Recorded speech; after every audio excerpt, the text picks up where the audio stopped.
지지난주에 고흥에 부흥회를 갔더니 거기 분들이 참 따뜻하고 정이 많은 분들이라서 대접에 꽤 신경을 써주셨습니다. 가기 전부터 좋아하는 음식 또 피하는 음식이 뭔지를 묻길래 아침 점심은 내가 알아서 할 테니까 저녁 한 끼만 하자. 집회 틈틈이 사실은 우리 교회 특별기획위원회 당회 준비하려고 자료를 내가 지금 가지고 왔다. 그러니까 남는 시간은 나 혼자 쓸 수 있도록 시간을 그렇게 주었으면 좋겠다. 저녁만 같이 하자고 얘기를 했습니다. 그랬더니 저녁에 거기 목사님이 함께 밥을 먹다가 목사님은 원래 그렇게 음식에 의욕이 없으십니까? 라고 물었습니다. 음식에 의욕이 없다니 말도 안 되는 소리죠.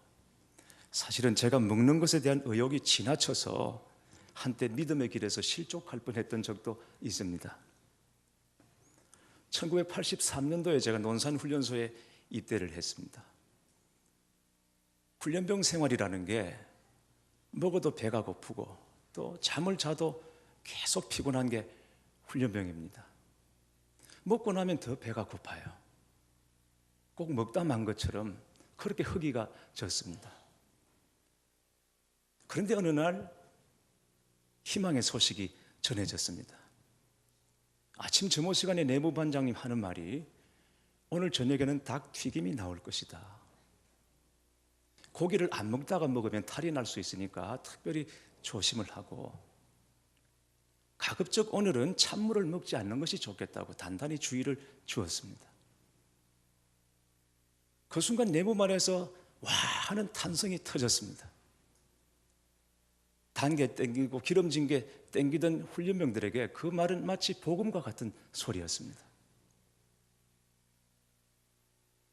그 순간 제 마음속에 기도해야 되겠다는 하나님의 음성이 들리는 것 같았어요. 왜? 이왕이면 제일 큰 닭다리 하나가 제 몫이 되도록 기도해야 되겠다 하는 마음이 들었습니다. 저는 그 마음을 하나님께서 주신 것이라고 믿었습니다. 그래서 기도했습니다. 특별히 배식 당번을 위해서 기도했습니다. 그를 위해서 중보했어요.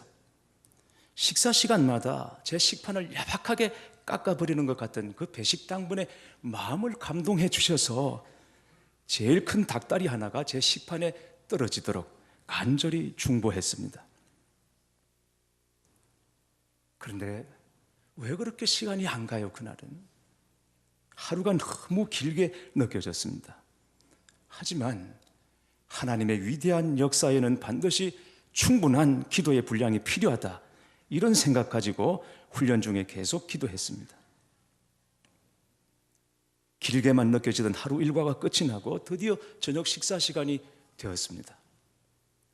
식당에서 줄을 서서 기대와 초조함으로 한 걸음 한 걸음 배식대 앞으로 다가가는데 그때 닭튀김 하나가 제 눈에 확 들어왔습니다. 얼핏 보아도 제일 큰 등이었습니다. 순간 저는 속으로 외쳤습니다. 너는 내 것이라. 주님, 바로 저겁니다. 밀가루 반죽을 입혀서 튀겼는데 그냥 보아도 제일 컸습니다. 혹시나 그게 다른 사람에게 갈까봐 불안한 마음으로 눈길을 떼지 못하고 다가가는데 놀랍게 그게 제 식판에 떨어지는 것이었습니다. 주님은 살아 계셨습니다. 닭다리를 받아든 순간 속에서 울컥하면서 눈물이 나려고 하는 것을 간신히 참고 자리에 앉아서 감사기도 드렸습니다. 주님 감사합니다. 주님은 정말 살아계십니다. 믿고 구하는 자에게 좋은 것으로 주시는 주님을 찬양합니다. 그렇게 기도를 끝내고 한입 베어 무는 순간 주님, 이게 웬일입니까? 그것은 닭다리가 아니라 닭대가리였습니다. 밀가루 옷이 벗겨지는데 먹을 게 하나도 없는 닭뼈살이 나왔습니다. 조금 전에 감사와 기쁨이 일순간 서러움과 원망으로 변했습니다. 주님, 먹는 것 가지고 이러십니까? 음식 끝에 마음 상한다는 말 주님은 들어보셨습니까? 그 일로 한동안 믿음이 흔들리고 심하게 주님을 의심했던 적이 있습니다. 지금 생각하면 그깟 닭튀김 하나, 닭다리 하나 그럴 수 있겠지만, 그러나 그때는 그게 너무 중요한 문제였던 것이에요. 실상 먹는 게 중요하지 않은 사람은 아무도 없습니다. 여전히 못 먹어서 서러운 사람들도 있습니다. 우리나라 사람들은 사람이 살아가는 데 있어서 가장 중요한 기본이 되는 요소를 의식주라고 말합니다. 입는 것, 그리고 먹는 것, 사는 것의 순위죠. 그래서 의식주입니다. 체면을 중시하는 우리 문화에서는 입는 게 그렇게 우선이에요. 얻어먹는 사람도 옷을 잘 입어야 제대로 얻어먹는다는 말이 있을 정도입니다. 그러나 예수님은 먹는 걸 굉장히 중요하게 생각하십니다. 주님이 뭐라고 말씀하십니까? 무엇을 먹든지 무엇을 마시든지 무슨 일을 하든지 다 하나님의 영광을 위하여 하라. 그런즉 너희가 무엇을 먹든지 무엇을 마시든지 무슨 일을 하든지 먹든지 마시든지가 먼저인 것입니다. 이렇듯 우리 주님은 믿는 자들에게 먹이시는 것에 굉장히 관심이 많은 분이십니다. 오늘 말씀은 보리떡 5개와 물고기 2마리로 5천 명을 먹이신 사건, 곧 오병이어의 기적 사건입니다. 주님이 사람들에게 먹이는 것 관심이 많으셔서 그런지 이 오병이어 기적 사건만 마태, 마가, 누가, 요한 사복음서에 다 기록이 되어 있는, 어떤 건 빠지기도 했어요. 누가복음에 있으면 마가복음에 없다든지, 마태복음에 있으면 요한복음에 없다든지. 그런데 유일하게 이 오병이어 기적 사건만 사복음서에 기록이 되어 있습니다. 그런데 오늘 본문 바로 앞부분 누가복음 9장 9절 말씀을 보시면 이 사람이 누군가라고 묻는 구절이 나옵니다. 이 사람이 누군가? 헤롯 왕이 예수님이 누구신지를 묻는 것입니다. 예수님이 누구신가? 예수님은 떡 5개와 물고기 2마리로 5천 명을 먹이신 이 사건으로 예수님이 누구인지를 묻는 그 질문에 대답하고 계십니다. 예수님은 어떤 분이십니까? 줄인 자의 배를 채우시는 하나님이십니다. 육신의 배뿐만이 아닙니다. 주님은 성찬을 통해서, 이제 잠시 뒤에 우리가 성찬을 받겠습니다만, 성찬을 통해서 자신의 생명을, 자신의 몸을 생명의 양식으로 떡으로 우리에게 주시고 먹고 마시라 하셨습니다. 그래서 영으로도 배부르게 하시는 하나님이 우리 주님이십니다. 지금까지 예수님은 갈릴리 가버나움 그라사 등지에서 사역을 하시다가 이번에는 베세다로 사역의 무대를 옮기셨습니다. 그러자 예수님의 소문을 듣고 남자 수만 5천 명이나 되는 사람이 광야로 몰려왔습니다. 그 광야에서 예수님은 모인 무리들에게 하나님의 말씀을 전하시고 사람들은 그 말씀에 점점 몰입하기 시작합니다. 말씀을 전하시는 주님도 듣는 청중들도 모두가 말씀에 깊이 빠져들었습니다. 시간 가는 줄 몰랐습니다. 그런데 제자들은 걱정입니다. 식사 시간이 벌써 지나가고 있었기 때문입니다. 도대체 이 시간에 이 많은 사람들을 어떻게 먹이나 걱정이 이만저만 아니었습니다. 아마 속으로 더 늦기 전에 빨리 마쳤으면 하는 마음이 제자들에게는 간절했을 것입니다. 그러나 주님은 말씀을 듣다가 허기진 사람들을 그냥 보내고 싶지 않으셨습니다. 그들에게 먹을 것을 주시고 싶었습니다. 그리고 이 상황에서 제자들이 어떻게 반응하나 하는 것을 알고 싶으셨습니다. 그런데 제자들은 지극히 인간적으로 반응했습니다. 이 광야에서는 이 시간에 먹일 수 없다라는 것이었죠.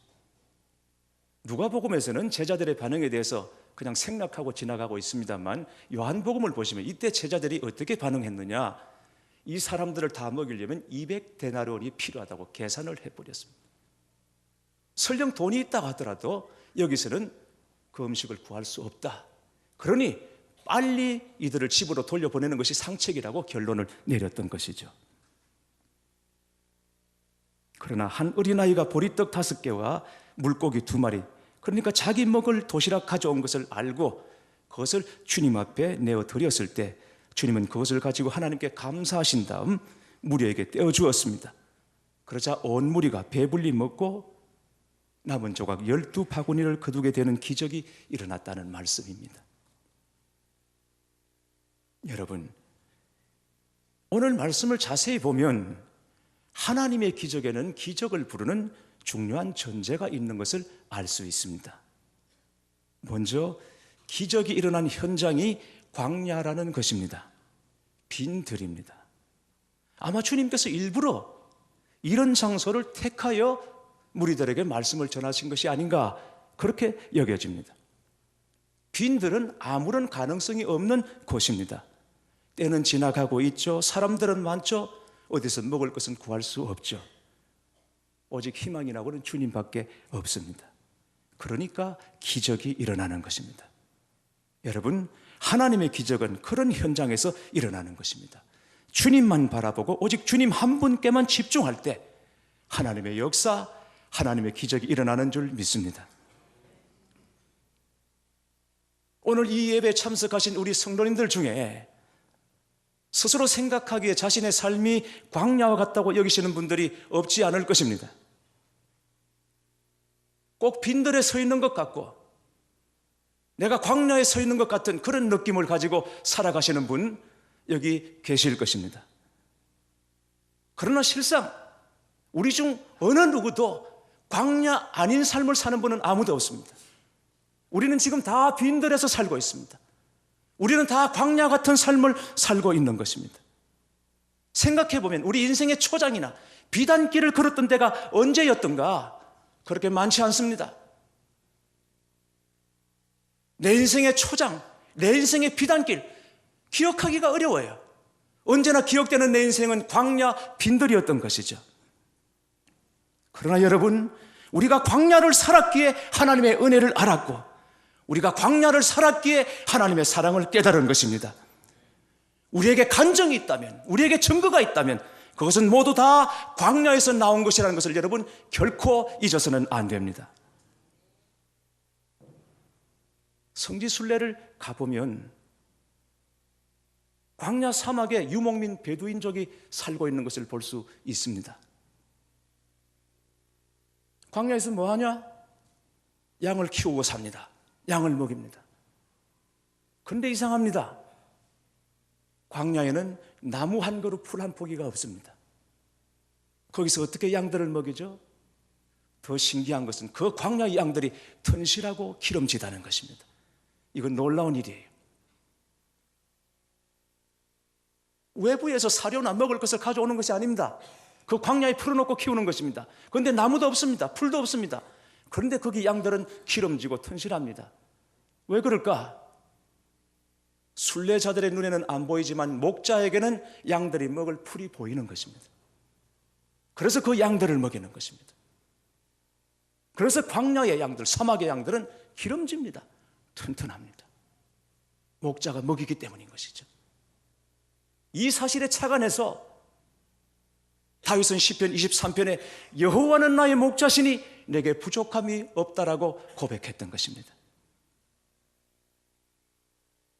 보리떡 5개와 물고기 2마리는 어른이 한 끼 먹게 모자라고 아이가 먹기에 딱 맞는 양입니다. 그것도 아주 보잘것없는 가난한 자들의 음식이 보리떡입니다. 요한계시록 6장 6절 말씀을 보시면 내가 내 생물 사이로부터 나는 듯한 음성을 들으니 이르되 한 데나리온의 밀 한 대요 한 데나리온의 보리 석 대로다 했습니다. 밀 한 대가 한 데나리온, 보리 석 대가 한 데나리온이면 여러분 밀과 보리의 비율을 아시겠죠? 보리 석 대를 주어야 밀 한 대를 얻을 수가 있습니다. 그러니까 보리는 싼 것이죠. 가치가 떨어지는 것이죠. 형편이 좀 나은 사람들은 밀을 빻아서 밀빵을 해먹고 못 사는 사람들, 서민들은 보리 가지고 빵을 해먹습니다. 그런 음식입니다. 가난한 서민의 음식인 것이죠. 그러나 그 보잘것없는 것도 주님의 손에 올려졌을 때 장정 5천 명이 먹고도 남는 역사가 일어난 것입니다. 주님은 40일 금식하시고 줄이셨을 때도 돌 가지고 떡을 만들지 않으셨습니다. 그러나 한 아이가 드린 오병이어로는 기적을 행하셨습니다. 작은 것이라도 주님께 드릴 때 기적이 일어나는 것입니다. 아주 작은 것도 우리가 전심으로 진심으로 드리면 하나님의 응답이 있습니다. 주님은 우리의 작은 것을 사용하십니다. 주님은 다른 것이 아니라 내가 가진 것으로 기적을 행하시는 것입니다. 여러분 아시는 것처럼 다윗이 골리앗을 무너뜨릴 때 칼이나 창이나 활로 골리앗을 무너뜨린 것이 아닙니다. 그가 평소에 늘 가지고 다니던 물맷돌을 가지고 골리앗을 무너뜨린 것입니다. 그러므로 여러분이 가진 것을, 여러분이 가진 그 작은 것이라도 결코 소홀히 여기지 마시기 바랍니다. 그것이 바로 믿음 안에서 기적의 통로가 되기 때문입니다. 여러분의 배우자, 여러분의 자녀, 여러분의 직장, 여러분의 사업장, 여러분의 환경이 부족해 보여도 그거 다 내게 주님께서 허락하신 선물인 것을 아셔야 합니다. 여러분의 배우자를 하나님께 올려드려 보시기 바랍니다. 여러분의 자녀를 하나님께 올려드리십시오. 여러분의 직장과 여러분의 사업장과 여러분의 환경을 하나님께 올려드리고 하나님께 감사해 보시기 바랍니다. 오병이어의 기적이 일어나게 됩니다. 테레사 수녀의 일화입니다. 한 교회에서 예배당을 지으려고 하는데 돈이 부족해서 교인들이 고민에 빠지게 된 거예요. 그러자 테레사 수녀가 주머니에서 동전 하나를 꺼내면서 말했습니다. 돈은 여기 있습니다. 그리고 내놓았을 때 사람들이 얼마나 웃었겠습니까? 예배당 짓기 위해서 엄청난 돈이 필요한데 동전 하나 꺼내놓고 돈이 여기 있다고 하니까 사람들이 한심하다는 듯이 그녀를 쳐다보며 말했습니다. 그것은 동전이 아닙니까? 그러자 자신을 비웃는 그들에게 테레사는 말합니다. 맞습니다. 이것은 동전 한 잎에 불과합니다. 그러나 여기에 하나님의 생각을 보태면 못할 일이 없습니다. 라고 말했습니다. 여러분, 믿음 없는 계산으로는 절대 우리의 필요를 채울 수 없습니다. 믿음 없는 똑똑함은 오병이어의 기적을 경험할 수 없습니다. 믿음을 상실한 이성은 결코 하나님의 꿈을 이룰 수 없습니다. 그러나 똑똑하지 않더라도 잘났지 않았을지라도 하나님의 말씀을 받아들이고 믿기만 하면 우리의 모든 필요를 하나님께서 채우실 줄 믿습니다. 현실을 파악하지 못하고 무조건 믿는 것이 믿음이라면, 미신이라면 현실만 보고 믿는 것은 그것은 상식인 것입니다. 우리가 예수님을 믿는다는 것은 믿음도 미신도 뛰어넘고 상식도 초월해야 하는 것입니다. 주님이 우리에게 말씀을 주실 때 그때는 반드시 우리에게 육적인 필요도 채워주신다는 약속인 것입니다. 하나님과 친밀히 교제하는 사람에게는 하나님의 영의 양식뿐 아니라 육신의 양식도 채워주시는 것이고 육신의 필요도 주시는 것입니다. 하나님은 하나님을 사랑하는 자 절대 굶기지 않고 친히 책임져 주십니다. 그런데 제자들은 빈들에서 예수님과 함께 있으면서도 안 되는 것만 찾기 시작했다는 것이죠. 교회 여러분, 믿음은 분석이 아닙니다. 믿음은 순종인 것입니다. 예수님이 가져오라고 명령하시면 부족해도 가져가고 예수님 명하시면 잔디 위에 앉는 것입니다. 그 다음 먹이시는 것은 주님이 하십니다. 당장 해결될 것 같지 않은 사건 앞에서도 예수님을 신뢰해서 잔디 위에 앉는 최소한의 순종, 그 순종이 우리에게 있는지 물어봐야 할 것입니다. 믿음의 다른 이름은 순종입니다. 기적의 다른 이름은 순종입니다. 모든 기적은 순종이 있는 현장에서 일어나는 것입니다. 맹물을 떠서 연회장에게 갖다 주라 말씀하셨을 때 맹물을 떠서 연회장에게 갖다 주었더니 가는 도중에 물이 변하여 포도주가 되었습니다. 베드로야, 내게로 오라. 주님께서 말씀하셨을 때 베드로가 배에서 뛰어내려서 바다로 갔더니 그가 바다를 걷게 된 것입니다. 말씀하실 때 순종으로 나가면 그때 기적이 일어나는 것입니다. 우리 주님은 모인 무리들이 다 배불리 먹고도 남은 조각 12바구니를 거두는 기적을 이루셨습니다. 하나님은 결코 인색한 분이 아니십니다. 풍성하게 채워주시는 분이십니다. 우리가 믿는 복음은 부족하지 않습니다. 복음은 언제나 차고 넘치는 것입니다. 여러분 생각해 보십시오. 어떤 아이가 부자인지 가난한지 어떻게 압니까? 한 아이가 부자인지 가난한지 그 아이 호주머니 뒤져서 돈이 얼마나 있나 그거 보고 그 아이가 부자인가 가난한가 판단합니까? 그렇지 않습니다. 아이의 주머니에 들어있는 돈 가지고는 부자인지 가난한지 판단 못해요. 그 아버지를 보면 아는 것입니다. 아버지가 부자면 부잣집 아들인 것입니다. 아버지가 가난하면 가난한 집 아이인 것입니다. 그러면 여러분은 부자입니까? 여러분은 가난합니까?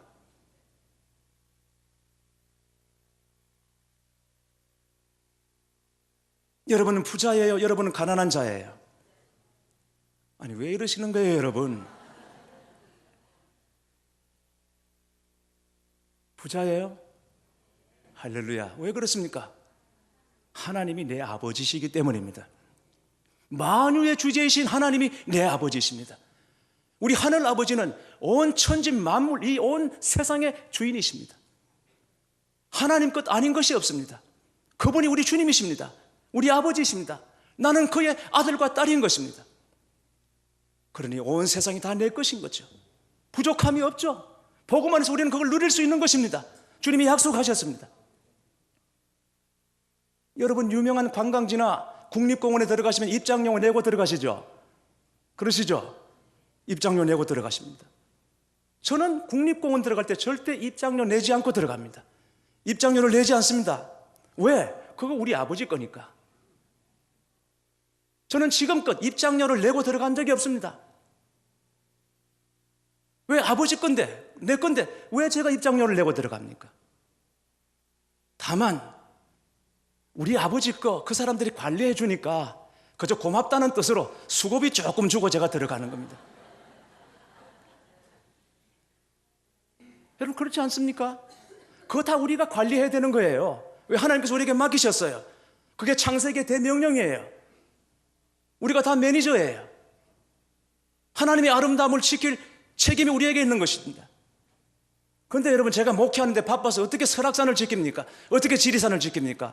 그 사람들이 지켜주니까 고맙다는 뜻으로 수고비 좀 주고 들어가는 거죠.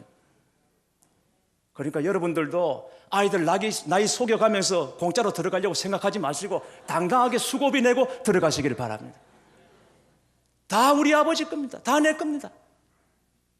우리가 주 안에서 자녀가 되었다는 것은 그런 위치, 그런 신분을 말하는 것이에요. 오병이어 사건은 단순히 음식이 어마어마하게 늘어난 사건만은 아닙니다. 그 얘기만을 하려고 하는 것은 아닙니다. 그리고 주님이 혼자 행하신 기적도 사실은 아니에요. 오늘 말씀 자세히 보십시오. 주님이 축사하시고 그 늘어난 음식을 50명씩 앉은 자리에 다 배달해 주셨습니까? 나누어 주셨습니까? 그렇지 않습니다. 주님은 오병이어 가지고 축사하신 다음에 제자들에게 나누어 주라 하셨습니다. 제자들이 받아서 가는데 늘어났습니다. 5,000명, 많게는 2만 명, 15,000명이 먹고도 12바구니를 거두게 된 것입니다. 나누어 주는 일은 제자들에게 주님이 맡기셨습니다. 제자들이 주님으로부터 먹을 것을 받아서 무리에게 나누어 주었더니 5,000명이 먹고도 남았던 것입니다. 주님은 승천하실 때 제자들에게 말씀하셨습니다. 너희가 나를 믿으면 내가 한 일을 너희도 할 것이요 나보다 더 큰 일도 너희가 하리라 약속하셨습니다. 그런데 사도행전 4장을 보시면 주님의 이 약속이 그대로 신실하게 이루어지는 것을 볼 수 있습니다. 제자들이 성령 받고 난 다음에, 약속하신 성령을 받고 난 다음에 죽었다가 살아나신 예수 그리스도를 이 제자들이 전했을 때 유대인 남자 5,000명이 한 자리에서 믿고 돌아오는 역사가 일어난 것입니다. 놀라운 역사가 일어났습니다. 5,000명, 남자만 5,000명이 생명의 떡이신 예수 그리스도 증거했을 때 한 자리에서 믿고 돌아오는 놀라운 역사가 일어난 것입니다.